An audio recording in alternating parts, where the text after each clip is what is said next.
ನಾರಾಯಣಂ ನಮಸ್ಕೃತ್ಯ ನರಂ ಚೈವ ನರೋತ್ತಮಂ ದೇವೀಂ ಸರಸ್ವತೀಂ ವ್ಯಾಸಂ ತತೋ ಗ್ರಂಥಮುದೀರಯೇ ಯಂ ಪ್ರವ್ರಜಂತಮನುಪೇತಮಪೇತಕೃತ್ಯಂ ದ್ವೈಪಾಯನೋ ವಿರಹಕಾತರ ಆಜುಹಾವ ಪುತ್ರ ಇತಿ ತನ್ಮಯತಯಾ ತರವೋಪಿ ನೇದುಃ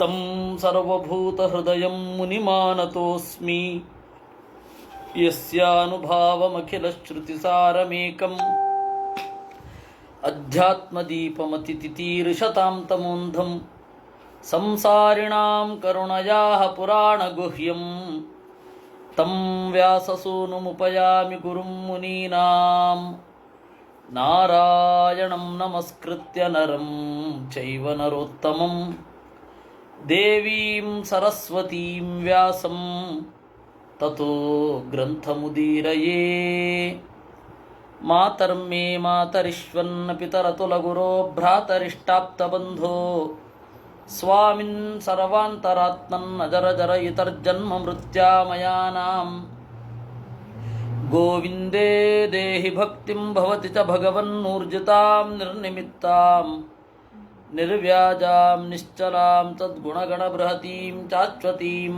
ಆಶುದೇವಾ.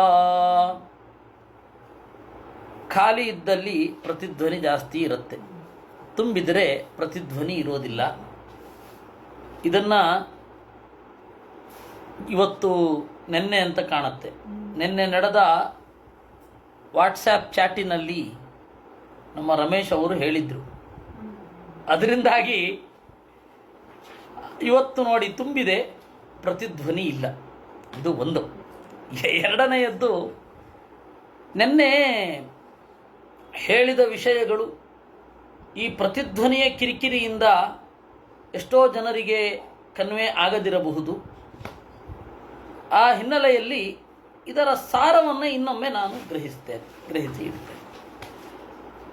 ಇದರಲ್ಲಿ ಎರಡು ಶ್ಲೋಕ ಮಾತ್ರ ಮಾಡಲಿಕ್ಕಾಗಿದ್ದು ವಸ್ತುತಃ. ತಸ್ಮಾತ್ ವೈರಾನುಬಂಧೇನ ನಿರ್ವೈರೇಣ ಭಯೇನ ವಾ ಸ್ನೇಹಾತ್ ಕಾಮೇನ ವಾಯುಂಜ್ಯಾತ್ ಕಥಂಚಿನ್ ನೇಕ್ಷತೆ ಪೃಥಕ್. ದ್ವೇಷದಿಂದ ದೇವರಲ್ಲಿ ಎಷ್ಟು ಮನಸ್ಸನ್ನು ಇಡುತ್ತೇವೋ ಅಷ್ಟು ಪ್ರೀತಿಯಿಂದ ಇಡಲಾಗುವುದಿಲ್ಲ ಅಂತ ನನ್ನ ಅಭಿಪ್ರಾಯ ಅಂದರು ನಾರದರು. ಅದರ ಅಭಿಪ್ರಾಯ ದ್ವೇಷ ಮಾಡಬೇಕು ಅಂತಲ್ಲ. ಆಚಾರ್ಯರು ಹೇಳಿದ್ರು ಅದು ವಿಧಿಯಲ್ಲಪ್ಪ, ಅದು ಅನುವಾದ. ಜನರ ಸಹಜ ಸ್ವಭಾವ ಏನು ಅಷ್ಟೇ. ಜನರು ಪ್ರೀತಿಸಿ ನೆನಪಿಟ್ಕೊಳ್ಳೋದಕ್ಕಿಂತ ದ್ವೇಷಿಸಿ ನೆನಪಿಟ್ಕೊಳ್ಳೋದು ಹೆಚ್ಚು ಅಂತಂದರು. ಅಷ್ಟೇ ಅದರ ಅಭಿಪ್ರಾಯ. ಆಮೇಲೆ ಮುಂದಿನ ಶ್ಲೋಕದಲ್ಲೇ ಹೇಳಿದರು, ದೇವರಲ್ಲಿ ಯಾವ ರೀತಿ ಬೇಕಾದರೂ ಮನಸ್ಸು ಇಡಬೇಕು ಅನ್ನೋ ತಾತ್ಪರ್ಯ. ವೈರದಿಂದಲೋ ವೈರ ಇಲ್ಲದೆಯೋ, ಭಯದಿಂದಲೋ, ಸ್ನೇಹದಿಂದಲೋ, ಕಾಮದಿಂದಲೋ ದೇವರಲ್ಲಿ ಮನಸ್ಸು ಇಡಬೇಕು. ದೇವರಲ್ಲಿ ಹಾಗೆ ಮನಸ್ಸು ಇಟ್ಟರೆ ಬೇರೆ ಕಡೆ ಮನಸ್ಸು ಹೋಗೋದೇ ಇಲ್ಲ ಅಂತಂದು ಅದರ ಅಭಿಪ್ರಾಯವನ್ನು ಆಚಾರ್ಯರು ಬೇರೆ ಬೇರೆ ಗ್ರಂಥಗಳ ಸಂವಾದದ ಮೂಲಕ ನಿರೂಪಣೆ ಮಾಡಿದರು. ನೋಡಿ, ಇದೇ ಭಾಗವತದಲ್ಲಿ ದೇವರ ನಿಂದನೆ ಮಾಡಿ ನನ್ನ ಅಪ್ಪ ನರಕಕ್ಕೆ ಹೋಗಿದ್ದಾನೆ, ಹಾಗೆ ಮಾಡಬೇಡ ನರಸಿಂಹ ಅಂತ ಪ್ರಹ್ಲಾದ ಪ್ರಾರ್ಥನೆ ಮಾಡಿಕೊಳ್ಳೋದಿದೆ. ದ್ವೇಷದಿಂದ ಭಕ್ತಿ ಮಾಡಿ ದ್ವೇಷದಿಂದ ದೇವರನ್ನು ನೆನೆದರೂ ಕೂಡ ಮುಕ್ತಿ ಸಿಗೋ ಹಾಗಿದ್ದಿದ್ರೆ ಪ್ರಹ್ಲಾದ ಆ ರೀತಿ ಪ್ರಾರ್ಥನೆ ಮಾಡ್ತಾ ಇದ್ನ? ಹಿರಣ್ಯಕಶಿಪುಶ್ಚಾಪಿ ಭಗವನ್ನಿಂದಯಾತಮಃ ವಿವಿಕ್ಷು ಅತ್ಯಗಾತ್ ಸೂನೋಹೋ ಪ್ರಹ್ಲಾದಸ್ಯಾನುಭಾವತಃ ಅಂತ ಇದೆ. ಹಿರಣ್ಯಕಶಿಪು ಇನ್ನೇನು ತಮಸ್ಸಿಗೆ ಹೋಗಬೇಕಿತ್ತು, ಆದರೆ ಪ್ರಹ್ಲಾದನ ಅನುಭಾವ ಮಹಿಮೆಯಿಂದ ಹೋಗಲಿಲ್ಲ ಅಂತ ಉಂಟು. ಅಂದರೆ ಭಗವನ್ನಿಂದನೆಯಿಂದ ತಮಸ್ಸು ಆಗ್ತಾ ಇತ್ತು, ಪ್ರಹ್ಲಾದನ ಮಹಿಮೆಯಿಂದ ಆಗಲಿಲ್ಲ ಅಂತ ಅಲ್ಲಿ ಇರುವಂಥದ್ದು. ಈ ಎಲ್ಲ ಗಮನದಲ್ಲಿಟ್ಟುಕೊಂಡು ನಾವು ಈ ಗ್ರಂಥವನ್ನು ನಿರ್ಣಯ ಮಾಡಬೇಕು, ಈ ಶ್ಲೋಕವನ್ನು ನಿರ್ಣಯ ಮಾಡಬೇಕು. ಇನ್ನು ಯಥಾ ವೈರಾನುಬಂಧೇನ ಮರ್ತ್ಯಸ್ತನ್ಮಯತಾಮಿಯಾತ್ ನ ತಥಾ ಭಕ್ತಿಯೋಗೇನ ಇತಿಮೇ ನಿಶ್ಚಿತಾಮತಿ ಅಂತ. ವೈರದಿಂದ ದೇವರನ್ನು ಎಷ್ಟು ನೆನೆಸುತ್ತಾನೋ ಅಷ್ಟು ತೀವ್ರವಾಗಿ ಭಕ್ತಿಯಿಂದ ನೆನೆಯುವುದಿಲ್ಲ ಅನ್ನೋದು ನನ್ನ ನಿಶ್ಚಯ.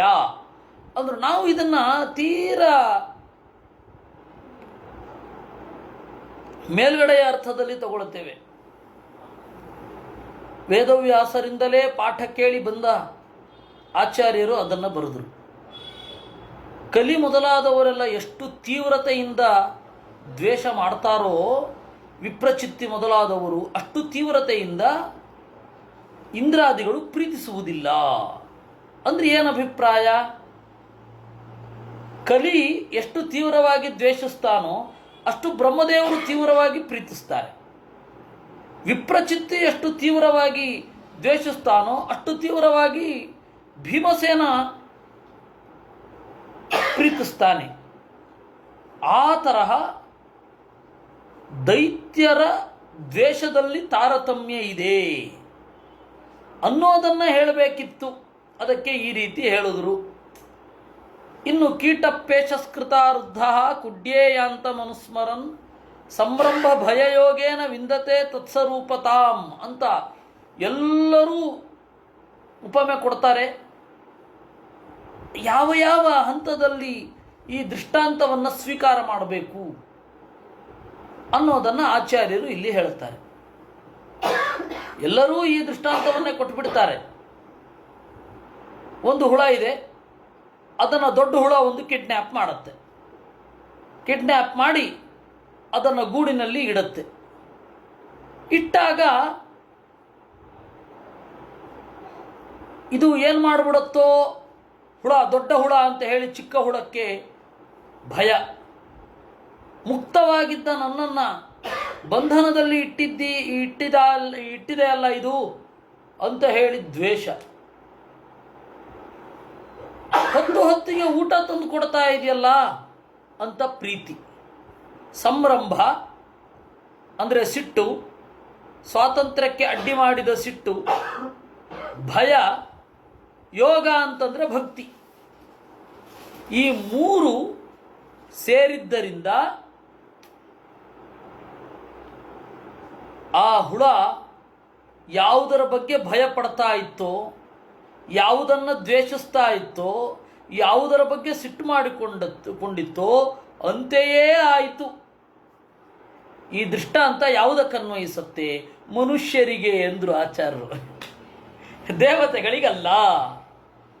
ಇದು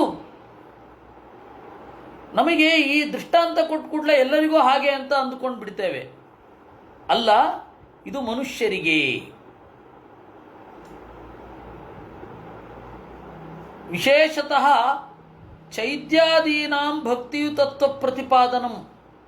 ಶಿಶುಪಾಲ ಮೊದಲಾದವರು ಭಕ್ತಿಯಿಂದಲೂ ಕೂಡಿದ್ರು ಅಂತ ಹೇಳಿ ಎರಡನೇ ಲೆವೆಲ್ಲಿನ ಅರ್ಥ. ಈ ದೃಷ್ಟಾಂತವನ್ನು ಇಂಚಿಂಚಾಗಿಯೂ ಅನುಭವಿಸಬೇಕು ಅಂತಂದರು.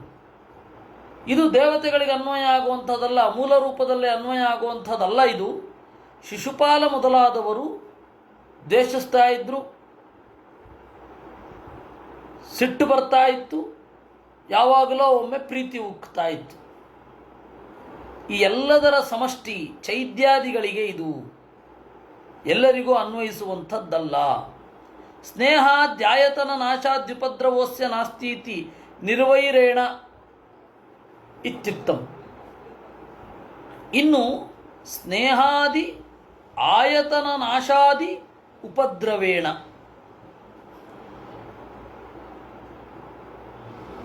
ನನ್ನಿಂದ ಭಯಪಟ್ಟಿದ್ದಾನೆ, ನನ್ನಿಂದ ಇವನು ಸೊಕ್ಕಿದ್ದಾನೆ, ನನ್ನ ಪ್ರೀತಿಯಿಂದ ಇತ್ಯಾದಿಗಳು ದೇವರಲ್ಲಿ ಸುಳಿಯುವುದಿಲ್ಲ, ಸುಳಿಯುವ ಅವಕಾಶವೂ ಇಲ್ಲ. ಆದ್ದರಿಂದ ನಿರ್ವೈರೇಣ, ವೈರ ಇರಲ್ಲ, ಆದರೆ ದೇವರಲ್ಲಿ ಮನಸ್ಸು ಇರುತ್ತೆ. ಒಟ್ಟು ದೇವರಲ್ಲಿ ಮನಸ್ಸಿಡಬೇಕು ಅಂತ ಅಭಿಪ್ರಾಯ.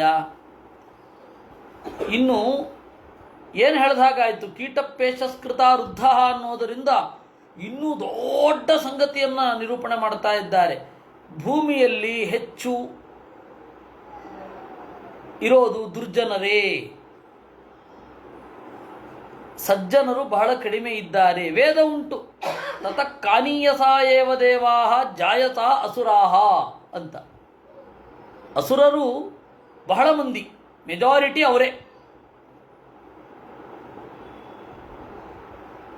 ಕಾನೀಯಸಾ ಏವ ದೇವಾಹ, ದೇವತೆಗಳು ಅತ್ಯಂತ ಸಣ್ಣ ಸಂಖ್ಯೆಯಲ್ಲಿ ಇದ್ದಾರೆ. ದೇವರು ಒಂದೊಮ್ಮೆ ಜನರ ಪ್ರೀತಿಯನ್ನು ಬಯಸ್ತಾನಾದರೆ ಇಷ್ಟೊಂದು ಪ್ರಮಾಣದಲ್ಲಿ ದ್ವೇಷಗಳನ್ನು ಯಾಕೆ ಇಟ್ಕೊಳ್ತಾ ಇದ್ದ? ಅದು ನಮ್ಮ ದೌರ್ಬಲ್ಯ. ನಮಗೆ ಹೆಚ್ಚು ಜನ ಪ್ರೀತಿ ತೋರಿಸ್ಬೇಕು ಅಂತ ನಾವು ಬಯಸ್ತೇವೆ. ದೇವರು ಹಾಗೆ ಬಯಸ್ತಾನೇನು? ಇಲ್ಲವೇ ಇಲ್ಲ. ಒಂದೊಮ್ಮೆ ದೇವರಿಗೆ ಈ ತರಹದ ಉಪದ್ರವ ಮೊದಲಾದವುಗಳೆಲ್ಲ ಇದ್ದಿದ್ರೆ ಇಷ್ಟು ದೊಡ್ಡ ಪ್ರಮಾಣದಲ್ಲಿ ದ್ವೇಷಗಳನ್ನು ಯಾಕೆ ಬೆಳೆಸ್ತಾ ಇದ್ದ? ದೇವರಿಲ್ಲ ಅಂತ ಹೇಳಿ ವಾದ ಮಾಡುವ ನಾಸ್ತಿಕನಿಗೂ ಗಂಟಲು ಕೊಟ್ಟವನು ಅವನೇ, ಊಟ ಕೊಟ್ಟವನು ಅವನೇ, ನೀರು ಕೊಟ್ಟವನು ಅವನೇ. ಅವನು ದೇವರನ್ನು ಧಿಕ್ಕರಿಸುವಷ್ಟು ಹಮ್ಮು ಬೆಳಿಬೇಕಾದ್ರೆ ಅವನಿಗೆ ದೇವರ ಪ್ರಸಂಗವೇ ಬರದೆ, ದೇವರ ನೆನಪೇ ಬರದೆ ಎಲ್ಲವನ್ನೂ ಅವನಿಗೆ ಕೊಟ್ಟವನು ಅವನೇ. ಸುಮಾರು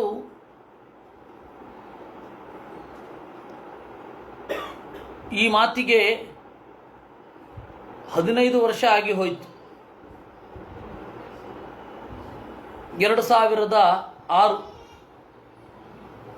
ಅಲ್ಲಿ ಅವರು ಹೀಗೆ ಪ್ರಶ್ನೆ, ಒಬ್ಬ ನಾಸ್ತಿಕ, ಅವರು ದೊಡ್ಡ ಲಾಯರು, 2005ರಲ್ಲಿ ಒಬ್ಬ ದೊಡ್ಡ ಲಾಯರು, ಅವ್ರ ಪ್ರಾಕ್ಟೀಸು ಅದ್ಭುತವಾಗಿ ನಡೀತಾ ಇದೆ.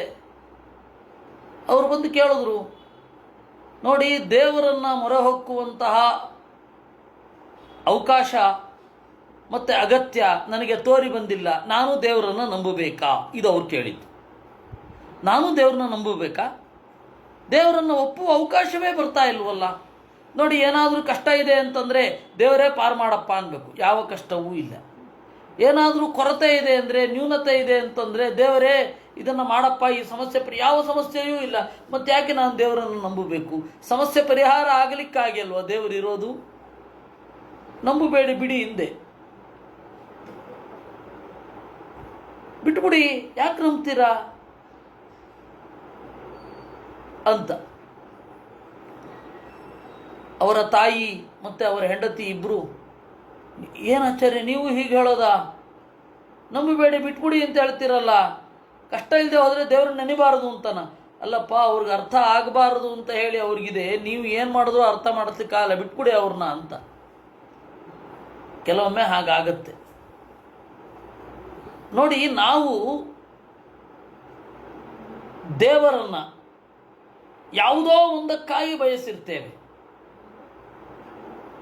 ಅವಕಾಶ ಇದು ಕಷ್ಟ ಬಂದರೆ ದೇವರು, ಕಷ್ಟ ಇಲ್ಲದೆ ಹೋದರೂ ದೇವರು ಅಂತ ಹೇಳಿ ಬರಬೇಕಾದ್ರೆ, ನಮಗೆ ಅದನ್ನು ಮೀರಿದ ಒಂದು ಪ್ರೀತಿ ಬರಬೇಕಾದ್ರೆ ಹಿರಿಯರ ಆಶೀರ್ವಾದ ಇರಬೇಕಷ್ಟೇ ವಿನಃ ಬೇರೆ ಎಷ್ಟೇ ಕಷ್ಟ ಬಂದರೂ ನಾನು ದೇವರಿಂದ ಆಚೆ ಹೋಗಲ್ಲ ಅಂತನ್ಲಿಕ್ಕೆ ಹಿರಿಯರ ಆಶೀರ್ವಾದ ಇರಬೇಕೇ ವಿನಃ ಬೇರೆ ಇನ್ಯಾವುದರಿಂದಲೂ ಸಾಧ್ಯ ಇಲ್ಲ. ಇಲ್ಲಾಂದರೆ ಈ ರೀತಿ ಪ್ರಶ್ನೆ ಬರುತ್ತೆ, ದೇವರು ನಮ್ಮ ಹಾಗೆ ಅಂತಲೇ ನಾವು ಯೋಚನೆ ಮಾಡೋದು. ಅದರಿಂದಾಗಿ ಹೇಳೋದು, ದೇವರು ನಾಸ್ತಿಕರಿಗೆ ಅನ್ನ ಕೊಟ್ಟು, ಊಟ ಕೊಟ್ಟು, ಅವಕಾಶ ಕೊಟ್ಟು, ಅವರಿಗೆ ಕಷ್ಟವೇ ಬರದಂತೆ ನೋಡಿಕೊಂಡು ಅವರು ಇವನನ್ನೇ ಧಿಕ್ಕರಿಸಿ ಮಾತನಾಡೋ ಹಾಗೆ ನೋಡ್ಕೊಳ್ತಾನೆ. ಅವಾಗೇನಾಗತ್ತೆ? ದೇವರಿಗೆ ಹಿಂಸೆ ಆಗಲ್ವೇನು? ಅದನ್ನೇ ಹೇಳಿದರು, ದೇವರಿಗೆ ಹಿಂಸೆ ಆಗ್ತಾ ಇರ್ತಿದ್ರೆ ದೇವರು ಯಾಕೆ ನಾಸ್ತಿಕರನ್ನು ಸೃಷ್ಟಿ ಮಾಡ್ತಾ ಇದ್ದ? ಸೃಷ್ಟಿಯೇ ಮಾಡದಂತೆ ಇರ್ಬೋದಿತ್ತು, ಯಾರು ಕೇಳೋರಿದ್ರು ಅವನ್ನ? ನಿನ್ನೆ ರಮೇಶ್ ಅವರು ಒಂದು ಪಾಯಿಂಟ್ ಹೇಳಿದ್ರು ನೋಡಿ, ದೇವರು ಸಮನ ವಿಷಮನ ಅಂತಲೇ ಪ್ರಶ್ನೆ, ದೇವರು ಪಕ್ಷಪಾತಿಯ ಇಲ್ವಾ ಅಂತಲೇ ಪ್ರಶ್ನೆ. ಈ ಶ್ಲೋಕ ನೋಡಿದರೆ ಈ ಶ್ಲೋಕಕ್ಕೆ ಬೇರೆ ಅರ್ಥ ಹೇಳದೆ ಹೋದರೆ ಭಕ್ತರು ಪ್ರೀತಿಸುವಂತೆ ದೇವರು ಯಾಕೆ ಮಾಡ್ತಾನೆ ಅಂತ ದೇವರ ವೈಷಮ್ಯಕ್ಕೆ ಬಂದು ನಿಲ್ಲತ್ತೆ ಅದು ಅಂತ ಅಲ್ಲ. ದೇವರು ಪಕ್ಷಪಾತಿ ಹೌದಾ ಅಲ್ವಾ? ಪ್ರೀತಿಸಿದವ್ರಿಗೂ ಆನಂದ ಕೊಡ್ತಾನೆ, ದ್ವೇಷಿಸಿದವ್ರಿಗೂ ಆನಂದ ಕೊಡ್ತಾನೆ ಅಂತಂದರೆ ನೀವು ಭಕ್ತರಾಗಿರಿ ಅಂತ ಯಾಕೆ ಹೇಳಬೇಕು ಅವನು? ಹೀಗಾಗಿ ಆಚಾರ್ಯರು ಬರದೇ ಹೋಗಿರ್ತಿದ್ದಿದ್ರೆ ಈ ಶ್ಲೋಕ ಮತ್ತು ಆ ಶ್ಲೋಕ ಪ್ರಶ್ನೆ ಎತ್ಕೊಂಡಿದ್ದು ಒಂದು, ಆಮೇಲೆ ಅದಕ್ಕೆ ಈಗ ಕೊಡ್ತಾ ಇರತಕ್ಕಂತಹ ಉತ್ತರ ಎರಡೂ ಒಂದಕ್ಕೊಂದಕ್ಕೆ ಮ್ಯಾಚ್ ಆಗದೆ ವೇದವ್ಯಾಸರು ಉನ್ಮತ್ತವಾದಿಗಳಾಗಬೇಕಿರ್ತಿತ್ತು. ಅತ್ಯಂತ ಹುಚ್ಚರು ಮಾತ್ರ ಮಾತನಾಡಬಹುದಾದಂತಹ ಮಾತುಗಳನ್ನು ವೇದವ್ಯಾಸರು ಆಡಿರ್ತಿದ್ರು. ಆಚಾರ್ಯರು ಬಂದು ಇಲ್ಲ, ಈ ಅಭಿಪ್ರಾಯ ಹೀಗಿದೆ ಅಂತ ಅವರು ಹೇಳಿದ್ದಕ್ಕಾಯಿತು. ಅದರಿಂದ ಇಷ್ಟು ನಿನ್ನೆ ನಾವು ನೋಡಿದ್ದಿದ್ದು. ಇದಕ್ಕೆ 17 ನಿಮಿಷ ಯಾಕೆ ತೆಗೆದೆ ಅಂತಂದರೆ ಬಹಳ ಕಿರಿಕಿರಿ ಆಗಿತ್ತು ಕೆಲವರಿಗೆಲ್ಲ. ಏನಿದು ಇಷ್ಟೊಂದು ಪ್ರತಿಧ್ವನಿ, ಈ ಪ್ರತಿಧ್ವನಿಯ ಒಳಗಡೆ ಈ ಧ್ವನಿಯನ್ನು ಕೇಳಬೇಕಲ್ಲ ಅಂತ. ಅದಕ್ಕೆ ಇಷ್ಟು ಸಾರಹ ಸಂಗೃಹೀತ. ಆದರೆ ಒಂದು ಮಾತ್ರ, ಈ ಶ್ಲೋಕ ಏನಿದೆ, ಕೀಟಪೇಶಸ್ಕೃತಾರುದ್ಧ ಕುಡ್ಯೇಯಾಂತ ಮನುಸ್ಮರನ್ ಸಂರಂಭ ಭಯಯೋಗೇನ ವಿಂದತೆ ತತ್ಸ್ವರೂಪತಾಂ ಅಂತ ಹೇಳಿ ಇದೆಯಲ್ಲ, ಅದು ಬೇರೆ ಬೇರೆ ಆಯಾಮಗಳಲ್ಲಿದೆ, ಅನೇಕ ದೃಷ್ಟಾಂತಗಳಲ್ಲಿ ಇದು ತೆರೆದುಕೊಳ್ಳುತ್ತೆ, ಮತ್ತು ಇದನ್ನು ನೋಡಬೇಕಾದ ಕಣ್ಣು ಬೇರೆ ಇದೆ ಅಂತ ಅನ್ನೋದಂತೂ ಖಾತ್ರಿ. ಇದನ್ನು ವಿಸ್ತಾರವಾಗಿ ಇನ್ನೊಮ್ಮೆ ನೋಡೋಣ. ಈಗ ಸಾರ ಅಂತ ಹೇಳಿ ಇಷ್ಟು ಸಾಕು.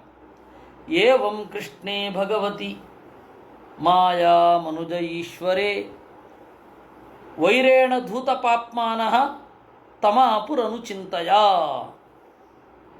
ಏವಂ ಹೀಗೆ,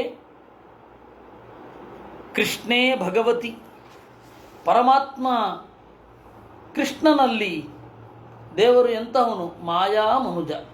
ಮಾಯಾ ಅಂತಂದರೆ ಭಗವಂತನ ಇಚ್ಛೆ, ಇಚ್ಛೆಯಿಂದ ಮನುಷ್ಯನಂತೆ ಆಗಿದ್ದಿದ್ದು ದೇವರು. ಮಾಯಾ ಮನುಜ, ಮಾಯಾ ಅಂದರೆ ದೇವರ ಇಚ್ಛೆ. ಈಶ್ವರ ಸರ್ವಸಮರ್ಥ, ಅಂತಹ ಪರಮಾತ್ಮನಲ್ಲಿ ಅನುಚಿಂತಯ, ದೇವರನ್ನೇ ಚಿಂತಿಸುತ್ತಾ, ವೈರೇಣ ನಿರಂತರವಾಗಿ ಹಗೆತನವನ್ನು ಸಾಧಿಸ್ತಾ ಅವನನ್ನು ಯೋಚನೆ ಮಾಡಲಿಕ್ಕೆ ಶುರು ಮಾಡಿದ್ರು. ಧೂತ ಪಾಪ್ಮಾನಃ, ದೇವರನ್ನು ನೆನಪಿಸಿಕೊಂಡದ್ದರಿಂದ ಪಾಪ ಎಲ್ಲ ಕಳೆದು ಹೋಯಿತು. ತಮ್ ಆಪುಹು, ದೇವರನ್ನು ಹೊಂದಿದರು. ಇದು ವೈರೇಣ ಧೂತ ಪಾಪ್ಮಾನಃ ಎಂಥದ್ದಿದು? ವೈರೇಣ ಅಂತ ಹೇಳಿ ನಪುಂಸಕಲಿಂಗ, ತೃತೀಯ ವಿಭಕ್ತಿ ಏಕವಚನ. ಅನುಚಿಂತಯ ಅಂತ ಹೇಳಿ ಸ್ತ್ರೀಲಿಂಗ, ತೃತೀಯ ವಿಭಕ್ತಿ ಏಕವಚನ. ಹೇಗೆ ಇದೆರಡೂ ಕೂಡ ಮ್ಯಾಚ್ ಆಗುತ್ತೆ? ಒಂದು ರೀತಿ ಕನ್ನಡದಲ್ಲಿ ಹೀಗೆ ಹೇಳಿದಾಗೆ, ಮಹಾಪುರುಷನಾದ ಸೀತಾಳಿಂದ ಅಂತಂದರೆ ಎಷ್ಟು ಅಸಂಗತವೋ ಅಷ್ಟು ಅಸಂಗತ ಇಲ್ಲಿ ವೈರೇಣ ಅನುಚಿಂತಯ ಅನ್ನೋದು. ಅದಕ್ಕೆ ಆಚಾರ್ಯರು ಹೇಳಿದ್ರು, ವೈರಯುಕ್ತಯಾಪಿ ಅನುಚಿಂತಯ ಅಂತ ಇಟ್ಕೊಳ್ಬೇಕು.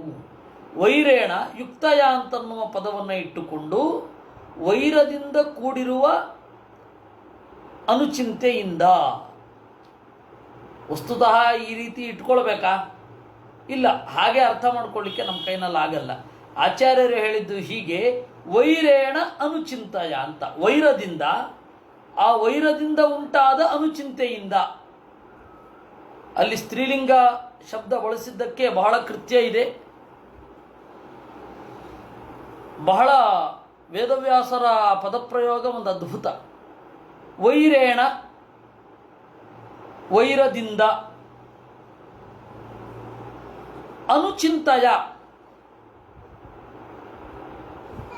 ನಿರಂತರವಾದ ಚಿಂತೆಯಿಂದ, ವೈರ ಆದ ಮೇಲೆ ಮಾಡಿದ ಚಿಂತೆಯಿಂದ ಅಂತ ಅಂದರೆ. ಅನುವಾದ ಅಂದರೆ ಮತ್ತೆ ಹೇಳಿದ್ದು, ಒಂದು ಸರ್ತಿ ಗುರುಗಳು ಹೇಳಿರ್ತಾರೆ, ಅದನ್ನು ಮತ್ತೆ ಹೇಳಿದ್ದು ಅನುವಾದ. ಅನುವ್ಯಾಖ್ಯಾನ, ಒಂದು ಸರ್ತಿ ಭಾಷ್ಯ ಬರೋದಾಗಿದೆ, ಸೂತ್ರಕ್ಕೆ ಮತ್ತೆ ವ್ಯಾಖ್ಯಾನ ಬರಿತಾ ಇದ್ದಾರೆ, ರಿಪೀಟೆಡ್ಲಿ ಅಂತ ಅರ್ಥ.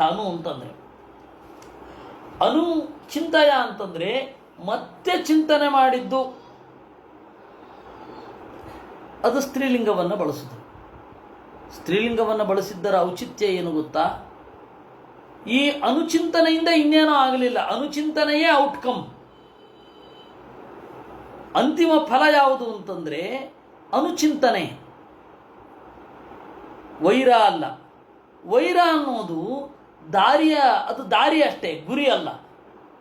ಅದಕ್ಕೆ ವೈರ ಶುರುವಾಗಿದ್ದು ವೈರದಿಂದ, ಆದರೆ ಅದು ಭಕ್ತಿಯಲ್ಲಿ ಪರ್ಯವಸಾನ ಹೊಂದಿತು. ಅದಕ್ಕೆ ವೈರದಿಂದ ಅನುಚಿಂತೆಯಿಂದ ಲಿಂಗ ವ್ಯತ್ಯಾಸ ಮಾಡಿ ಆಚಾರ್ಯರು, ಇದು ವೇದವ್ಯಾಸರು ಬಳಸಿದ್ದು ಹಾಗೆ. ಅದರ ಅಭಿಪ್ರಾಯವನ್ನು ಆಚಾರ್ಯರು ತೋರಿಸಿದ್ರು. ಅನುಚಿಂತ ಅಂತನ್ನೋದೇನಿದೆ ಅದು ಅದರ ಔಟ್ಕಮ್ ಇನ್ನೇನೋ ಇಲ್ಲ, ಭಕ್ತಿ ಅಷ್ಟೆ. ವೈರ ಅನ್ನೋದು ಅದು ಬದಲಾಯಿತು, ಅನುಚಿಂತೆಯಾಗಿ ಬದಲಾಯಿತು ಅಂತ ಹೇಳಬೇಕಿದೆ. ಅದಕ್ಕೆ ಅವರೇನು ಮಾಡಿದ್ರು, ವಿಭಿನ್ನ ಲಿಂಗ ಪ್ರಯೋಗ ಮಾಡಿದ್ರು. ಪೂರಕ ಆಯಿತು. ಅದರಿಂದಾಗಿ ವೈರೇಣ ಅನುಚಿಂತಯ ಅಂತಂದ್ರು. ಈ ಅನುಚಿಂತ ಅನ್ನೋ ಶಬ್ದಕ್ಕೇನೆ ಈ ಅರ್ಥ ಇದೆ ಅಂತಾರೆ ಆಚಾರ್ಯರು. ಅನುಚಿಂತೇತಿ ತಾಂ ಆಹುಹು ಭಕ್ತಿಪೂರ್ವಂತು ಯಾ ಸ್ಮೃತಿ ಇತಿ ಚ. ಅನುಚಿಂತ ಅಂತಂದರೆ ಭಕ್ತಿಪೂರ್ವಕವಾದ ನೆನಪು ಏನಿದೆ ಅದು ಅನುಚಿಂತ. ಸ್ನೇಹಾತ್ ಅನ್ನಂ ದದಾತೀತಿ ಸ್ವಾಕರ್ಷಣ ಭಯೇಪಿ ಚ ವಿದ್ಯಮಾನೆಲ್ಪ ಕೋಪೇ ಚ ಸಂಗತಿ ಸ್ನೇಹತಸ್ತಥಾ ಪೇಶಸ್ಕೃದ್ ರೂಪತಾಂ ಕೀಟೋ ಯಥಾಯಾತಿ ತಥೈವತು. ಈ ಹಿಂದಿನ ದೃಷ್ಟಾಂತವನ್ನು ಇನ್ನೂ ಬಿಡಿಸ್ತಾ ಆಚಾರ್ಯರು ಹೇಳ್ತಾರೆ. ನನಗೆ ಅನ್ನವನ್ನು ಕೊಡುತ್ತೆ, ಈಗ ಸ್ವಲ್ಪ ಹಿಂದೆ ಬನ್ನಿ, ಆ ಕೀಟದ ದೃಷ್ಟಾಂತವನ್ನು ಕೊಟ್ಟಿದ್ದು. ನನಗೆ ಅನ್ನವನ್ನು ಕೊಡುತ್ತೆ ಈ ದೊಡ್ಡ ಕೀಟ ಬಂದು ಅಂತ ಹೇಳಿ ಸ್ನೇಹ. ಸ್ವಾಕರ್ಷಣ ಭಯೇ ಪಿಚ, ನನ್ನನ್ನು ಸೆಳೆದಬಹುದು ತಿನ್ನಬಹುದು ಅಂತನ್ನುವ ಭಯ. ಅದರಿಂದಾಗಿ ಅಲ್ಪ ಕೋಪ, ಸ್ವಲ್ಪ ಕೋಪ ಇದೆ. ಸಂಗತಿ ಸ್ನೇಹತಸ್ತಥ, ಆದರೆ ಪ್ರೀತಿ ಇದೆ. ಪೇಶಸ್ಕೃದ್ರೂಪತಾಂ ಕೀಟ ಯಥಾಯಾತಿ ತಥೈವತು. ಕೀಟ ಒಂದು ಆ ದೊಡ್ಡ ಹುಳುವಿನಂತೆ ಆಗುತ್ತೆ. ಅದೇ ರೀತಿ ಚೈದ್ಯಾದಯೋ ಸುರಾವೇಶಾದ ಹರೌ ದ್ವೇಷಯುತ ಅಪಿ. ಶಿಶುಪಾಲ ಮೊದಲಾದವರು ಅಸುರಾವೇಶದಿಂದ ದ್ವೇಷ ಮಾಡಿದ್ರು ಮೊದಲು. ನಿಜ ಸ್ವಭಾವಯ ಭಕ್ತ್ಯ ನೀತಾಹರಿತ ರೂಪತಾಂ. ಅವಾಗವಾಗ ಆ ಪ್ರಭಾವ ಮರೆಯಾಗಿ ಅಸುರ ಪ್ರಭಾವ ಪ್ರೀತಿನೂ ಶುರು ಆಗ್ತಾ ಇತ್ತು. ನಿಜ ಸ್ವಭಾವಯ ಭಕ್ತ್ಯ ತಥಾಹಿ ಕರುಣೋ ವಿಷ್ಣು ಅನ್ಯಾವೇಚಾದ್ಯದಿದ್ವಿಷನ್. ಇದು ದೇವರ ಕರುಣೆ ಅಂತನ್ನೋದು. ದೇವರ ಕರುಣಾಶೀಲ ಅಂತ ಹೇಳಿದ ಕೂಡಲೇ ನಾವೇನು ಮಾಡದೇನೆ ಎಲ್ಲವನ್ನ ಕೊಡಬೇಕು ಅಂತ ನಮ್ಮ ಒಂದು ದೃಷ್ಟಿ. ದೇವರ ಕರುಣಾಳು ಅಂತ ಹೇಳಿದ ಕೂಡಲೇ ಅವನೆಲ್ಲರಿಗೂ ಯಾಕೆ ಮೋಕ್ಷ ಕೊಡೋದಿಲ್ಲ ಅಂತಾನೆ ನಾವು ಶುರು ಮಾಡೋದು. ಯಾಕೆ ಅಂತಂದರೆ ಈ ಬಿಟ್ಟಿ ಭಾಗ್ಯಗಳ ದೆಸೆಯಿಂದಾಗಿ ನಾವು ಮಾಡಿ ತೆಗೆದುಕೊಂಡದ್ದು ರುಚಿ ಇರುತ್ತೆ ಅನ್ನುವ ಅಂಶವನ್ನೇ ಮರೆತು ಬಿಟ್ಟಿದ್ದೀವಿ. ಉಚಿತವಾಗಿ ಕೊಟ್ಟು ಕೊಟ್ಟು ಕೊಟ್ಟು ಕೊಟ್ಟು ಕೊಟ್ಟು ನಮಗೆ ಅದು ಇದೇ ಮರೆತು ಹೋಗಿದೆ. ನಾವು ಪ್ರಯತ್ನ ಪಟ್ಟು ಸಿದ್ಧಿಯನ್ನು ಪಡೆಯಬೇಕು ಅನ್ನೋದೊಂದು ಅಂಶವೇ ಮರೆತು ಹೋಗಿ ನೋಡಿ, ಕಾಲದ ಒಂದೊಂದು ಪರಿಸರಗಳು ನಮ್ಮ ವೇದಾಂತದ ಚಿಂತನೆ ಮೇಲೆ ಯಾವ ರೀತಿ ಪ್ರಭಾವ ಬಿದ್ದುಬಿಡುತ್ತೆ. ಆ ಎಲ್ಲ ಪ್ರಭಾವವನ್ನು ಮೀರಿ ನಾವು ಆಚೆ ಹೋಗಬೇಕು. ಅದರಿಂದಾಗಿ ದೇವರ ಕರುಣಾ ಅಂದರೆ ಏನು? ಹಾಗಾದರೆ ಕರುಣಾಶಾಲಿ ಅಂದರೆ ಭಕ್ತರು ದ್ವೇಷ ಮಾಡಿದ್ರು ಅನ್ನೋದನ್ನು ಮರೀತಾನೆ. ಸ್ವಲ್ಪ ಫಲ ಹಾಗೆ ಬಂದೇ ಬರುತ್ತೆ. ಏಕೆಂದರೆ ಕೈಗೆ ಕೆಸರು ಮೆತ್ತಿಕೊಂಡ್ರೆ ತೊಳ್ಕೊಳ್ಳೇಬೇಕು. ಹಾಗೆ ಇದು ಅದು ಏನೋ ಒಂದು ರೀತಿ ಹೋಗಲೇಬೇಕು. ಹೀಯತೆ ಕಿಂ ಮಮಾನೇನ ನಿತ್ಯಾನಂದ ಸ್ವರೂಪಿಣ ದೇಹಬಂಧಯುತಾನಾಂ ಹಿ ದ್ವೇಷಿಣ ಅಪಕೃತಂ ಭವೇತ್. ಹೀಯತೆ ಕಿಂ ಮಮಾನೇನ,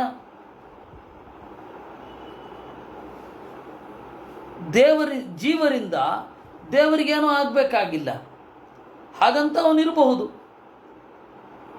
ದೇಹಬಂಧಯುತಾನಾಂ ಹಿ ಮಮಕೋ ಹ್ಯಪರಾಧ್ಯೇತ ನಿರ್ದೋಷ ಶುಭರೂಪಿಣ.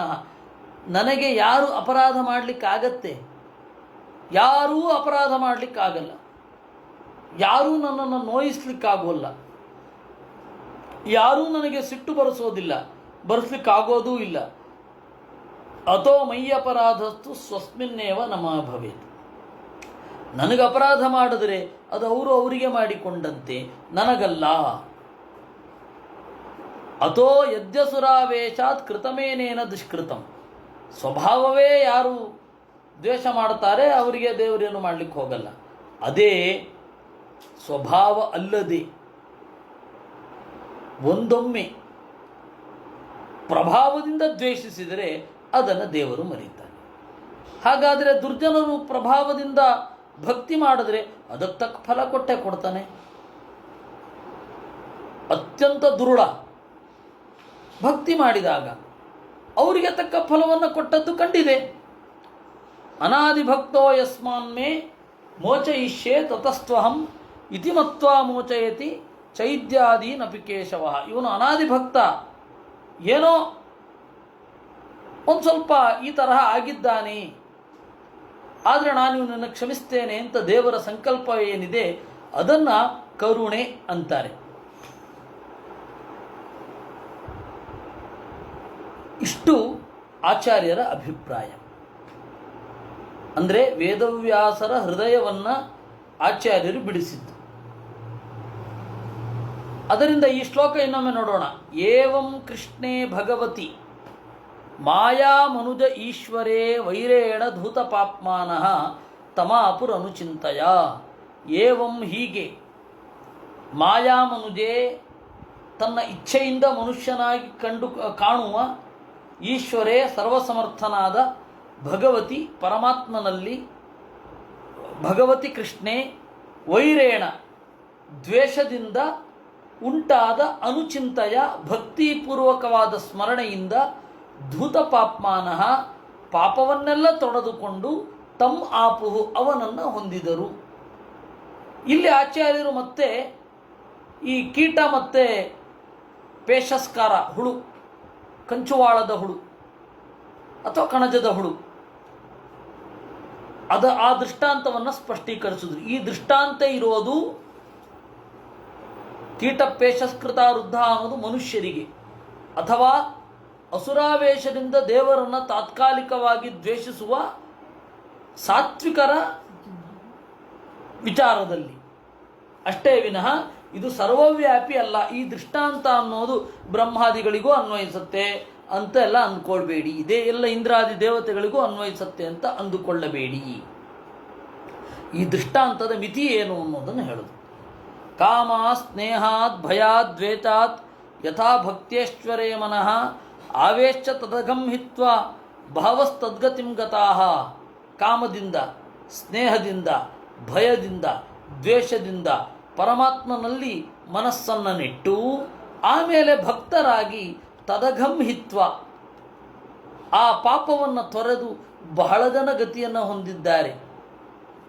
ಇಲ್ಲಿಯೂ ಆಚಾರ್ಯರು ವ್ಯಾಖ್ಯಾನ ಬರೆದರು.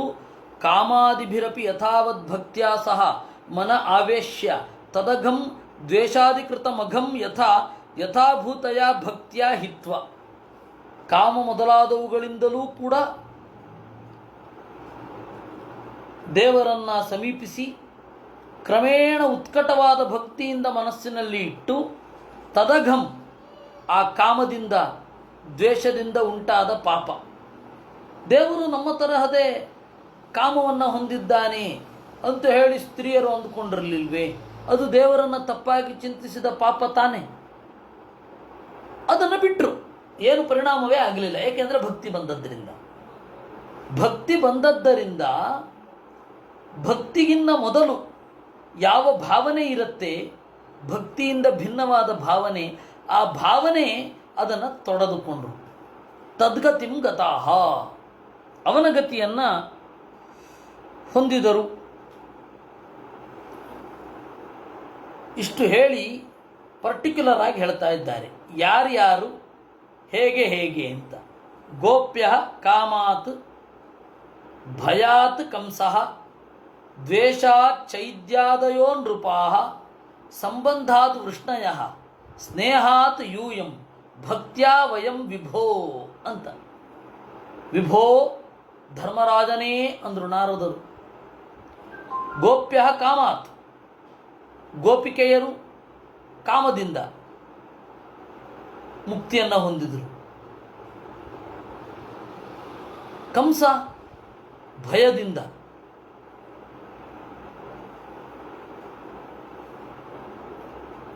ಶಿಶುಪಾಲ ಮೊದಲಾದವರು ದ್ವೇಷದಿಂದ, ಸಂಬಂಧದಿಂದ ಯಾದವರು, ಸ್ನೇಹದಿಂದ ನೀವು, ನಾವೆಲ್ಲರೂ ಭಕ್ತಿಯಿಂದ ದೇವರನ್ನು ಸೇರಿದ್ದೇವೆ. ಅಂದರೆ ಇದು ಒಂದೊಂದೇನಾ? ಆಚಾರ್ಯರು ಹೇಳಿದ್ರು ಇಲ್ಲ ಇಲ್ಲ ಇಲ್ಲ. ಗೋಪ್ಯ ಕಾಮಯುತ ಭಕ್ತಾಹ, ಗೋಪಿಕೆಯರು ಕಾಮದಿಂದ ಕೂಡಿ ಭಕ್ತಿಯನ್ನು ಮಾಡಿದರು. ಮೊದಲು ಕಾಮ ಶುರು ಆಯಿತು. ಕೃಷ್ಣ ಅಂತಂದರೆ ನಮ್ಮ ಪ್ರೇಮಿ, ನಮ್ಮನ್ನು ಕಾಮಿಸುವವ ಅಂತ ಶುರು ಆಯಿತು. ಆದರೆ ಕ್ರಮೇಣ ಭಕ್ತಿಯಾಗಿ ಬದಲಾಯಿತು. ಅದಕ್ಕೆ ಗೋಪ್ಯ ಕಾಮಾತ್ ಅಂದರೆ ಕಾಮಯುತವಾದ ಭಕ್ತಿ ಅಂತ ಅರ್ಥ. ನಾವು ಒಂದು ಪದಾರ್ಥಕ್ಕೆ ಒಂದು ಹೆಸರಿಡ್ತೇವೆ. ಹುಳಿಯಲ್ಲಿ ಹುಳಿ ಮಾತ್ರ ಏನು ಇರಲ್ವಲ್ಲ, ಹುಳಿ ಜಾಸ್ತಿ ಅಂತ ಅಷ್ಟೇ ಅರ್ಥ. ಶಾವಿಗೆ ಪಾಯಸ ಹೇಳ್ತೇವೆ, ಶಾವಿಗೆ ಮಾತ್ರ ಇರಲ್ವಲ್ಲ, ಗೋಡಂಬಿ, ದ್ರಾಕ್ಷಿ ಇತ್ಯಾದಿಗಳೆಲ್ಲ ಇರುತ್ತೆ. ಹಾಗೆ ಗೋಪಿಕೆಯರು ಕಾಮದಿಂದ ಅಂದರೆ ಕಾಮಪೂರ್ಣವಾದ ಭಕ್ತಿಯಿಂದ ಅಂತ. ಇನ್ನು ಕಂಸ ಭಯದಿಂದ ಎಷ್ಟು ದೇವರನ್ನು ನೆನೆದ ಅಂತ ಹೇಳಿ ರುಕ್ಮಿಣೀಶ ವಿಜಯದಲ್ಲಿ ವಾದಿರಾಜರು ಬಹಳ ಚೆನ್ನಾಗಿ ವರ್ಣನೆ ಮಾಡಿದ್ದಾರೆ. ಈ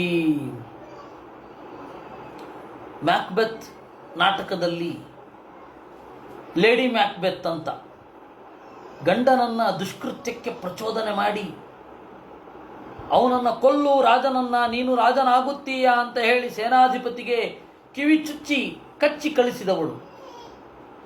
ಅವಳದು ಒಂದು ಸ್ಲೀಪ್ ವಾಕಿಂಗ್ ಸೀನ್ ಅಂತ ಬರುತ್ತೆ, ಸ್ಲೀಪಿಂಗ್ ವಾಕಿಂಗ್ ಸೀನ್. ತನ್ನ ಅಪಾರವಾದ ಅಪರಾಧವನ್ನು ಮನಸ್ಸಿನಲ್ಲಿ ತುಂಬಿಕೊಂಡು ಹುಚ್ಚಾಗಿ ರಾತ್ರಿ ಆ ಕೊಲೆಯಾದ ದಿವಸ ಆಡಿದ ಮಾತುಗಳನ್ನು ಆಡ್ತಾ ಹುಚ್ಚುಚ್ಚಾಗಿ ತಿರುಗ್ತಾ ಇರ್ತಾಳೆ. ನಿದ್ರೆಯ ನಡಿಗೆಯ ದೃಶ್ಯ. ಯಾವಾಗಲೂ ಕೈ ತೊಳಿತಾ ಇರ್ತಾಳೆ, ಅದರಲ್ಲಿ ಯಾವಾಗಲೂ ಕೈ ತೊಳೆಯೋದು. ಯಾಕೆ ಅಂದರೆ ರಾಜನನ್ನು ಕೊಂದ ಪಾಪ, ರಾಜನನ್ನು, ತಂದೆಯಂತಹ ರಾಜನನ್ನು ಕೊಂದ ಪಾಪ ಹೋಗಬೇಕು. ಅಯ್ಯೋ ರಕ್ತ ರಕ್ತ ಅಂತ ತೊಳಿತಾ ಇರ್ತಾಳೆ, ಯಾವಾಗಲೂ ತೊಳಿತಾ ಇರ್ತಾಳೆ. ಆ ರೀತಿ ವಾದಿರಾಜರು ರುಕ್ಮಿಣೀಶ ವಿಜಯದಲ್ಲಿ ಕಂಸ ಮತ್ತು ಭಯನ ಸಂವಾದ ಅಂತ. ಕಂಸ ಭಯದ ಜೊತೆ ಮಾತನಾಡ್ತಾ ಇರ್ತಾನೆ. ತೊಲಗು ತೊಲಗು ತೊಲಗು ಅಂತಾನೆ ತನ್ನ ನೆರಳನ್ನು ನೋಡಿಕೊಂಡು. ನಾನು ಭಯ, ನಿನ್ನ ನೆರಳು, ನೀನೇ ನಾನು ಅಂತ ಹೇಳಿ ಆ ಭಯನ ನೆರಳಿನ ಜೊತೆಗೆ ಅವನಿಗವನೇ ಮಾತನಾಡ್ಕೊಳ್ಳೋದು. ಕವಿ ಪ್ರತಿಭೆ ಅಂತನ್ನೋದು ಎಲ್ಲಿದ್ದರೂ ಒಂದೇ. ಅದು ಇಂಗ್ಲೆಂಡಲ್ಲಿದ್ದರೂ ಒಂದೇ, ಭಾರತದಲ್ಲಿದ್ದರೂ ಒಂದೇ. ಆ ತರಹ ಮಾಡಿದ್ದಾರೆ. ಅಂದರೆ ಆ ಭಯ ಎಷ್ಟರ ಮಟ್ಟಿಗೆ ಅಂತಂದರೆ ಸುಮ್ಮನೆ ಬೆಚ್ಚಿ ಬೀಳ್ತಾ ಇರ್ತಾನೆ ಅಂತ ಉಂಟು. ಅವನು ಇಡೀ ರಾತ್ರಿ ನಿದ್ರೆ ಮಾಡಲಿಲ್ಲ ಅಂತ. ಕೃಷ್ಣ ಬಂದ, ಬಿಲ್ಲು ಮುರಿದ, ಆ ಸದ್ದಿನಿಂದ ಅವನು ಭಯ ಶುರು ಆಯಿತು, ಕೊನೆ ಆಗಲೇ ಇಲ್ಲ. ಈ ಭಯ ಅನ್ನೋದು ಅಷ್ಟು ಉತ್ಕಟವಾಗಿ, ಆದರೆ ಆ ಭಯದ ಹಿನ್ನೆಲೆಯಲ್ಲಿ ಒಂದು ಭಕ್ತಿ ಇತ್ತು ಅಂತ. ಯಾರು ಮಾರ್ಯಾರ, ಕಂಸ ಅಂತಂದ್ರೆ ಕಾಲನೇಮಿ ಅಲ್ವಾ? ಅದಕ್ಕೆ ಆಚಾರ್ಯರು ಹೇಳಿದ್ರು, ಕಂಸಾವಿಷ್ಟ ಸ್ವಯಂ ಭೃಗು. ಕಂಸನಲ್ಲಿ ಭೃಗು ಅನ್ನುವ ಋಷಿ ಇದ್ದ. ಯಾಕೆ ಇದ್ದದ್ದು? ಇಲ್ಲ ಅಂತಂದ್ರೆ ಆ ದೇಹಕ್ಕೆ ಕೃಷ್ಣನ ತಾಯಿಯ ಸಂಬಂಧದಲ್ಲಿ ಇರುವಂತಹ ಯೋಗ್ಯತೆ ಬರಬೇಕಲ್ಲ. ಇಲ್ಲಾಂದ್ರೆ ಆ ತರಹ ಹೇಗೆ ಸಾಧ್ಯ? ಅದರಿಂದಾಗಿ ಕಂಸಾವಿಷ್ಟ ಸ್ವಯಂ ಭೃಗು ಜ್ಞೇಯೋ ಭಯಯುತೋ ಭಕ್ತ. ಕಂಸನ ಒಳಗಡೆ ಇರುವ ಭೃಗು ಭಯದಿಂದ ಕೂಡಿದ್ದ, ಭಕ್ತನಾಗಿದ್ದ. ಕಾಲನೇಮಿಗೆ ಆ ಭಯದ ದುಃಖ ಮಾತ್ರ, ಭೃಗುವಿಗೆ ಆ ಭಯದ ವಾತಾವರಣದಲ್ಲಿ ಭಕ್ತಿ ಮಾತ್ರ. ಈ ಎರಡು ಒಂದೇ ಮನಸ್ಸು, ಇಬ್ಬರು ಜೀವರು ಒಂದು ಮನಸ್ಸನ್ನು ಭೋಗಿಸ್ತಾರೆ ಅಂತಂದ್ರೆ ಆ ಮನಸ್ಸಿನಲ್ಲಿ ಏನೇನು ವೈರುಧ್ಯಗಳೆಲ್ಲ ಇರಬಹುದು. ಇನ್ನು ಚೈತ್ಯಾದಿಸ್ಥ ಜಯಾದಯ ವಿದ್ವೇಷ ಸಂಯುತ ಭಕ್ತಾ. ಇನ್ನು ಶಿಶುಪಾಲ, ದಂತವಕ್ರ ಇವರಲ್ಲೆಲ್ಲ ಜಯ ವಿಜಯ ಇವರು ದ್ವೇಷದಿಂದ ಕೂಡಿದ ಭಕ್ತರು. ವೃಷ್ಣಯೋ ಬಂಧುತಾಯುತಾ, ಯಾದವರು ಬಾಂಧವ್ಯದಿಂದ ಕೂಡಿಕೊಂಡಿದ್ರು. ಸಾಮಾನ್ಯ ಯಾದವರಲ್ಲಿ ಯಾರೂ ಕೂಡ ಅಸುರರಾಗಿದ್ದವರು ಇರಲಿಲ್ಲ. ಇದ್ದವರನ್ನೆಲ್ಲ ದೇವರೇ ಕೊಂದಾಕ್ಬಿಟ್ಟ. 40 ವರ್ಷದ ಒಳಗಡೆಯೇ ಕೊಂದುಬಿಟ್ಟ ಅವ್ರನ್ನೆಲ್ಲರನ್ನು. ವಸ್ತುತಃ ಕಂಸ ಇವ್ರ ಮಗ ಅಲ್ವೇ ಅಲ್ಲ, ಉಗ್ರಸೇನನ ಮಗ ಅಲ್ವೇ ಅಲ್ಲ. ತನ್ನ ಹೆಂಡತಿಗೆ ಬೇರೆ ಯಾರಲ್ಲಿಯೋ ಹುಟ್ಟಿದ, ದ್ರಮಿಳನೆಂಬ ಗಂಧರ್ವರಲ್ಲಿ ಹುಟ್ಟಿದ ಮಗನನ್ನ ಪ್ರೀತಿಯಿಂದ ನೋಡ್ಕೊಂಡ ಅಂದರೆ ಉಗ್ರಸೇನನ ದೊಡ್ಡತನ ಇಂಥದ್ರಿ. ಆ ಕಂಸ ಆದಮೇಲೆ ಬಹಳ ಜನ ಹುಟ್ಟಿದ್ರು, 7-8 ಜನ ಹುಟ್ಟಿದ್ರು. ಅವರೆಲ್ಲ ಇಂಥವ್ರೆ. ಸುನಾಮ ಅಂತ ಅವನ ಹೆಸರು. ಹೋದ ಜನ್ಮದಲ್ಲಿ ವೃಕ ಅಂತನ್ನುವ ಅಸುರ ಆಗಿದ್ದ.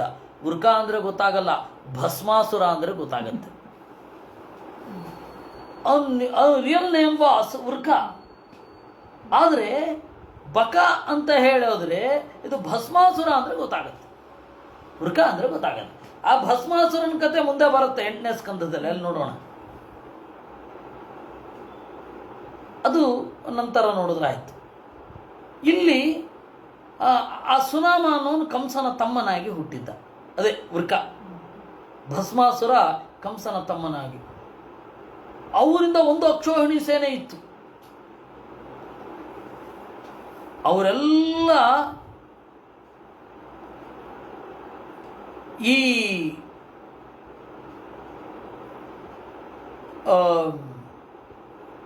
ಈ ಪರಿಸರವನ್ನು, ಈ ಪರಿಸ್ಥಿತಿಯಲ್ಲಿ ಸಾಗಿ ಬಂದಿದ್ದಾರೆ. ಅವರೆಲ್ಲರನ್ನ ಕೊಂದಾಕ್ಬಿಟ್ಟ. ಆಮೇಲೆ ಕಡೆಯಲ್ಲಿ ಅಂದರೆ ಕೃಷ್ಣ ರುಕ್ಮಿಣಿಯನ್ನು ಮದುವೆ ಆಗುವಾಗ ಇವರೆಲ್ಲ 13ನೇ ವಯಸ್ಸಿನಲ್ಲೇ ಎಲ್ಲರನ್ನ ಕೊಂದಾಕ್ಬಿಟ್ಟಿದ್ದ.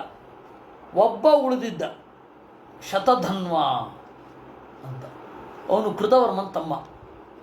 ಅವನನ್ನು ಕೃಷ್ಣ ಏನು ಮಾಡಿದ, ಸತ್ಯಭಾಮೆಯ ಮದುವೆಯ ಸಂದರ್ಭದಲ್ಲಿ ಕೊಂದು ಹಾಕಿದ. ಸತ್ಯಭಾಮೆಯ ಮದುವೆ ಆದಮೇಲೆ ಸ್ಯವಂತಕಮಣಿಯ ಪ್ರಸಂಗದಲ್ಲಿ ಆ ಶತಧನ್ವನನ್ನು ಕೊಂದಿದ್ದು.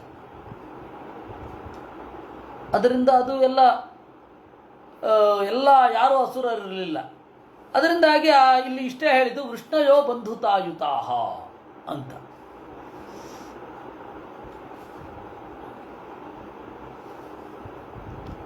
ಇಲ್ಲಿ 2 ಪ್ರಶ್ನೆಗಳು ಇವೆ ಜೀವದ್ವಯಾವೇಶಕ್ಕೆ ಸಂಬಂಧಪಟ್ಟ ಹಾಗೆ. ಮನುಷ್ಯರಲ್ಲಿಯೂ ಇರಬಹುದೇ ಅಂತ ಒಬ್ಬರ ಪ್ರಶ್ನೆ. ಗೊತ್ತಿಲ್ಲ, ನಮಗೆ ಗೊತ್ತಿಲ್ಲ. ನಮಗೆ ಅಷ್ಟು ತಿಳಿಯುವಂತಹ ತಾಕತ್ತೂ ಇಲ್ಲ, ಈಗ ತಿಳಿಲಿಕ್ಕೆ ಹೋಗೋದೂ ಇಲ್ಲ. ಯಾಕೆ ಅಂತಂದರೆ ನಾವು ಭಕ್ತಿ ಮಾಡಿದ್ರೆ ಸಾಕಾಗಿದೆ ದೇವರಲ್ಲಿ. ಇನ್ನು ಎರಡನೆಯದ್ದು, ಈ ಜೀವದ್ವಯ ಆಗುವಾಗ ಒಬ್ಬ ಒಂದು ಮನಸ್ಸನ್ನು ಮಾತ್ರ, ಅಂದರೆ ಒಬ್ಬ ಒಂದು ಸಮಯಕ್ಕೆ ಮನಸ್ಸನ್ನು ಪೂರ್ತಿಯಾಗಿ ಆಕ್ರಮಿಸ್ಕೊಂಡಿರ್ತಾನಲ್ವಾ. ಅವ್ರ ಪ್ರಶ್ನೆ ಯಾಕೆ ಹೀಗೆ ಬಂತು ಅಂದರೆ, ಈಗ ಇವರು ಇರ್ತಾರೆ ಗೋಪಿಕೆ,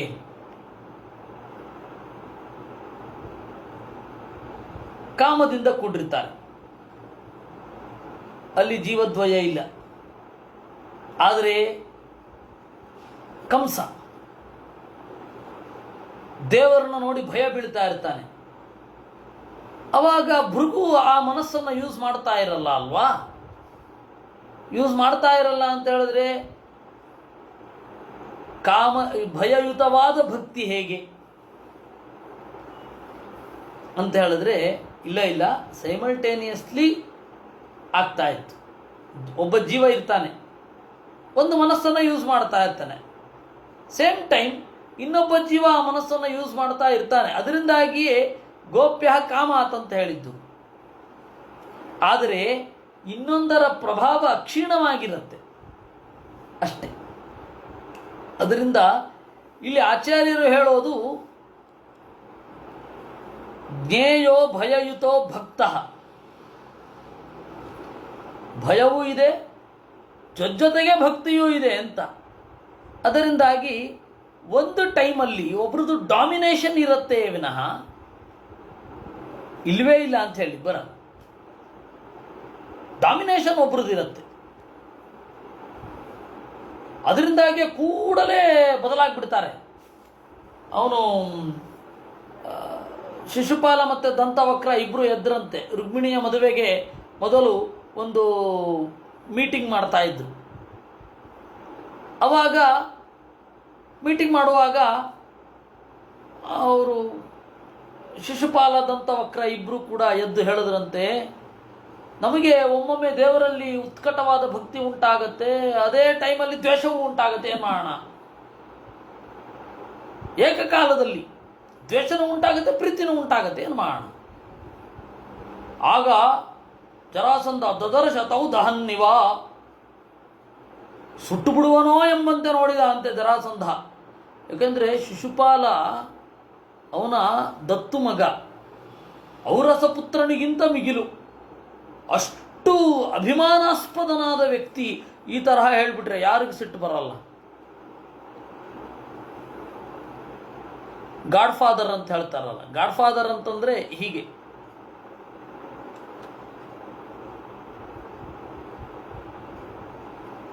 ಈ ಎಲ್ಲ ಹಿನ್ನೆಲೆಯಲ್ಲಿ ಅವರು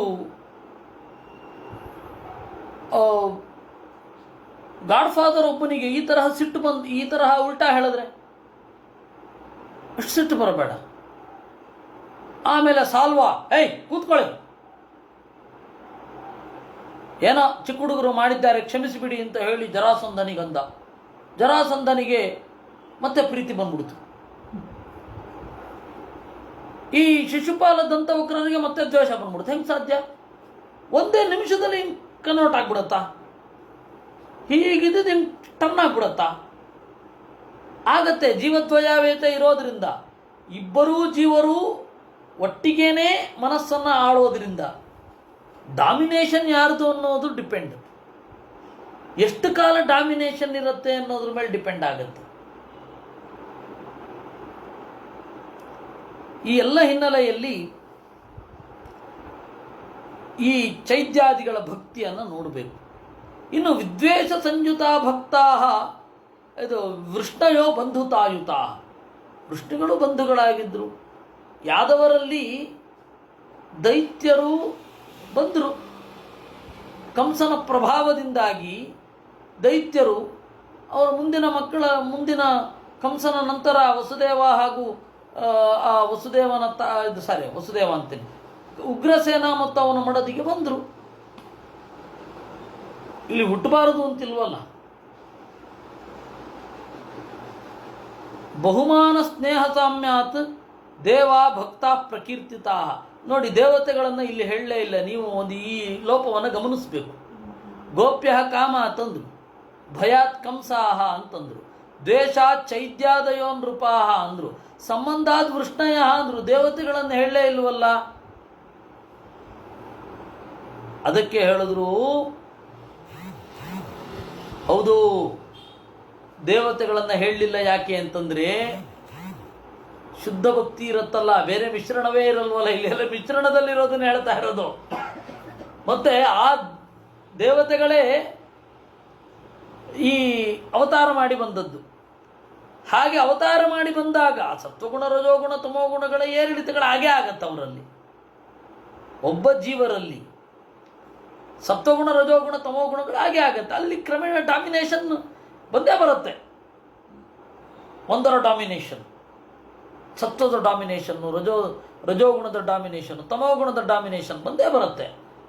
ಮೂಲ ರೂಪದಲ್ಲಿ ಯಾಕೆ ತೆಗೆದುಕೊಳ್ಳಲಿಲ್ಲ ಅಂದರೆ, ಮೂಲ ರೂಪದಲ್ಲಿ ಬಹುಮಾನಯುತ ಭಕ್ತಿಯೇ ಒಂದು ಕ್ಷಣ ದೇವರಿಗೆ ವಿರುದ್ಧವಾಗಿ ನಡಿಬಹುದಷ್ಟೇ.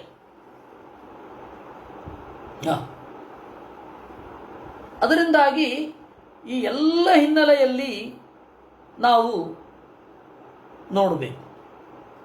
ಪ್ರಮಾದದಿಂದ ಶೂರಸೇನ ಅಂತ, ಉಗ್ರಸೇನ ಅಂತದಲಿಕ್ಕೆ ಶೂರಸೇನ ಅಂತ ಹೇಳಿಬಿಟ್ಟಿದ್ದೆ. ತಥಾಚ ಏನಾಯಿತು, ದೇವತೆಗಳನ್ನು ಯಾಕೆ ತೆಗೆದುಕೊಳ್ಳಲಿಲ್ಲ? ಬಹುಮಾನ ಸ್ನೇಹ ಸಾಮ್ಯಾತ್ ದೇವಾ ಭಕ್ತ ಪ್ರಕೀರ್ತಿತಾ ಸ್ನೇಹೋಪಸರ್ಜನಾದೇವ ಬಹುಮಾನಾನ್ ಮುನೀಶ್ವರಾ. ಸ್ನೇಹದಿಂದ ಕೂಡಿದ ಭಕ್ತಿ ಉತ್ಕಟವಾಗಿರೋದ್ರಿಂದ ಋಷಿಗಳನ್ನು ತೆಗೆದುಕೊಳ್ಳಲಿಲ್ಲ. ಗಮನಿಸಿ,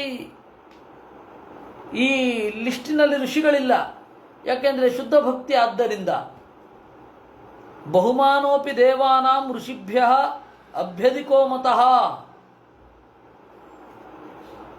ದೇವತೆಗಳಿಗೆ ಋಷಿಗಳಿಗಿಂತ ಹೆಚ್ಚು ಭಕ್ತಿ.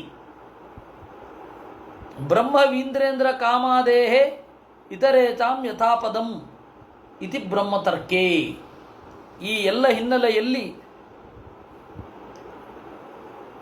ಭಯಾತ್ ಕಂಸಃ ಅಂದರೆ ಕಂಸನ ಒಳಗಡೆ ಇರೋನು ಯಾರು? ದ್ವೇಷಾತ್ ಚೈದ್ಯಾದಯೋ ನೃಪಾಹ ಅಂದರೆ ಅದು ಎಂಥದ್ದದು? ಸಂಬಂಧಾದ ವೃಷ್ಣಯ, ನಮ್ಮ ಸಂಬಂಧಿಕ ಅಂತ ಹೇಳಿ ಒಮ್ಮೊಮ್ಮೆ ದೇವರಲ್ಲಿ ಉತ್ಕಟವಾದ ಸ್ನೇಹವನ್ನು ತೋರ್ತಾ ಇರಲಿಲ್ಲ. ಸ್ವಲ್ಪ ಕಡಿಮೆ ಆಗೋದು ಸ್ನೇಹ ಇದ್ದದ್ರಿಂದ. ನಮ್ಮ ಜೊತೆಗಿನವನು, ಇನ್ನು ನೀವು ಸ್ನೇಹದಿಂದ ಅಂತ ಕಂಸ ಇದು ಧರ್ಮರಾಜನಿಗೆ ಹೇಳಬೇಕಾದ್ರೆ, ನಾರದರು ಅರ್ಜುನನ ಕೆಲವೊಂದು ವರ್ತನೆಗಳು ಸೇರಿಕೊಂಡಿವೆ. ನಕುಲ, ಸಹದೇವ ಇವರೆಲ್ಲರೂ ಕೂಡ ದೇವರಲ್ಲಿ ಸ್ವಲ್ಪ ಮೀರಿ ನಡ್ಕೊಂಡಿದ್ದಾರೆ. ಅದರಿಂದಾಗಿ ಆ ಭಕ್ತಿ ಏನಿದೆ ಅದು ಸ್ವಲ್ಪ ಮಿಶ್ರಿತವಾಗಿದೆ. ಭಕ್ತ್ಯಾ ವಯಂ, ನಾವು ಋಷಿಗಳು, ಮತ್ತು ನನ್ನ ಲೆವೆಲಿನ ದೇವತೆಗಳು, ನನಗಿಂತ ಮಿಗಿಲಾದ ದೇವತೆಗಳು, ಅವರೆಲ್ಲರೂ ಕೇವಲ ಭಕ್ತಿಯಿಂದ ನೋಡಿದ್ದಾರೆ. ಇಷ್ಟು ಅರ್ಥ ಇದೆ ನಾರದರ ಮಾತಿನಲ್ಲಿ. ಏಕೆಂದರೆ ಒಬ್ಬರು ಮಾತನಾಡಿದ್ರು ಅಂತಂದರೆ ಅವರು ಯಾವ ಲೆವೆಲ್ನಲ್ಲಿ ಮಾತನಾಡಿದ್ರು, ಎಲ್ಲಿದ್ದಾರೆ ಅನ್ನೋದ್ರ ಮೇಲೆ ಅದಕ್ಕೆ ಎಷ್ಟು ಅರ್ಥ ಹಚ್ಚಬಹುದು, ಅಷ್ಟು ಅರ್ಥವನ್ನು ಆಚಾರ್ಯರು ಇಲ್ಲಿ ಹೇಳಿದ್ದಾರೆ.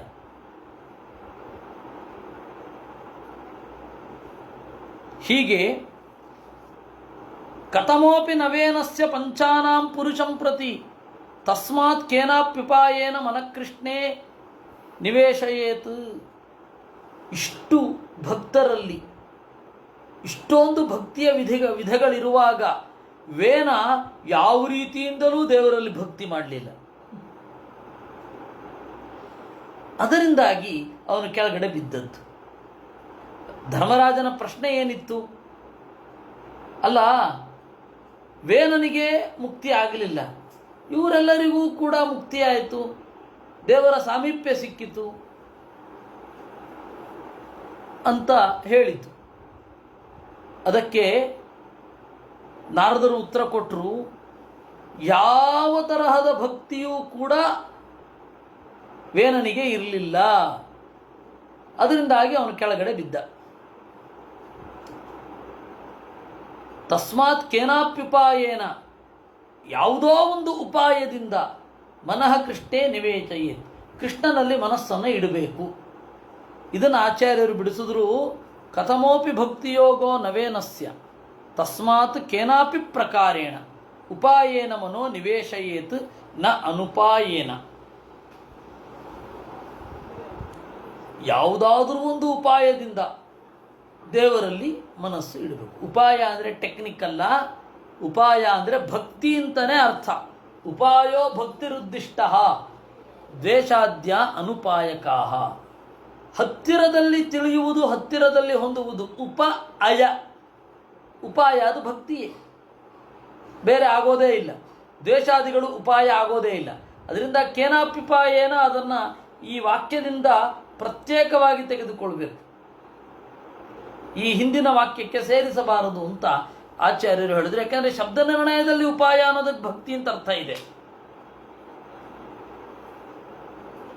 ಹೇಗಾದರೂ ಮಾಡಿ ದೇವರಲ್ಲಿ ಭಕ್ತಿಯನ್ನು ಇಡಬೇಕು. ಮಾತೃಶ್ವಸೇಯೋ ವಶ್ಚೈದ್ಯೋ ದಂತವಕ್ರಶ್ಚ ಪಾರ್ಥಿವ ಪಾರ್ಷದ ಪ್ರವರೋ ವಿಷ್ಣೋ ವಿಪ್ರಶಾಪಾತ್ ಪದಚ್ಯುತೌ. ನಿನ್ನ ಚಿಕ್ಕಮ್ಮನ ಮಕ್ಕಳು ಇಬ್ಬರು, ಚಿಕ್ಕಮ್ಮಂದಿರ ಮಕ್ಕಳು ಇಬ್ಬರು, ಶಿಶುಪಾಲ ಮತ್ತು ದಂತವಕ್ರ. ಅವರು ಪಾರ್ಷದ ಪ್ರವರು, ದೇವರ ದ್ವಾರಪಾಲಕರು. ವಿಪ್ರಶಾಪಾತ್ ಇದು ಬ್ರಾಹ್ಮಣರ ಶಾಪದಿಂದ ಪದಚ್ಯುತರಾದರು. ನೋಡಿ, ಈ ಕಥೆಯನ್ನು ಹೇಳೋದರ ಮೂಲ, ಈ ಕಥೆಯಲ್ಲಿ ಒಂದು ಗಮನಿಸಿ ನೀವು ಅಂತಂದು, ಕಥೆಯ ಸಂವಿಧಾನವನ್ನು ಗಮನಿಸಿ ನೀವೇ ತಾತ್ಪರ್ಯವನ್ನು ಚಿಂತನೆ ಮಾಡಿ. ಏನು? ಸ್ವತೋ ಭಕ್ತಾಶ್ಚೈದ್ಯಾದಯೋಪಿ ಪರಾವೇಶಾತ್ ದ್ವೇಷಿಣಃ ಇತ್ಯತ್ರ ಹೇತು ಮಾತೃಶ್ವಸೇಯ ಇತ್ಯಾದಿನ. ಸಹಜವಾಗಿ ಭಕ್ತರಾಗಿದ್ದರೂ ಕೂಡ ಬೇರೆಯವರ ಆವೇಶದಿಂದ ದ್ವೇಷಿಗಳಾಗಿದ್ರು ಅಂತ ಈ ಕಥೆಯಲ್ಲಿಯೇ ಉಂಟು. ದೇವರ ದ್ವಾರಪಾಲಕರಾಗಿದ್ರು ಅಂತಂದರೆ ದೇವರಲ್ಲಿ ಭಕ್ತರಾಗಿದ್ರು. ದೇವರಲ್ಲಿ ಭಕ್ತರಾದವರು ಶಾಪದಿಂದ ದೇವರ ವಿರುದ್ಧ ನಿಂತುಕೊಂಡ್ರು ಅಂತಂದರೆ ಅದರ ಅರ್ಥ ಏನು ಅಲ್ವಾ? ಅದರಿಂದ ಆ ಕಥೆಯನ್ನು ಕೇಳು.